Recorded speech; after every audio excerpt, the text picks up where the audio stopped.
আসসালামু আলাইকুম। সকলে কেবা আছেন? আশা করতেছি সকলে ভালোই আছেন। আমিও আল্লাহর রহমতে ভালোই আছি। তো আজকে আপনাদের সাথে কিন্তু শেয়ার করবো যে ডিম আর আলুর বড়া।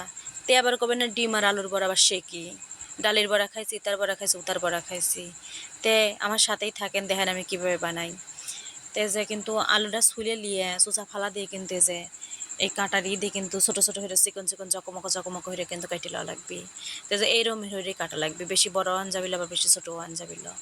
তো এই দেখেন ভালো হয়ে কিন্তু দুই যে চিপে চিপে পানি নিংড়ে ফালা দেওয়া লাগবে, পানি কিন্তু আবার থাকা যাবিল। তো এই বড়া বানানোর জন্য কিন্তু আবার যে মরিচের পরিমাণটা একটু বেশি দিবেন, জানি জাল জাল হবি।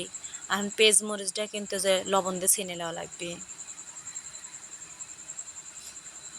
তো এই দেখেন আমি আলুগুলোও কিন্তু আবার দিয়ে দেবো, আলুগুলো দিয়ে আবার চটকা চটকা মাখা লওয়া লাগবে।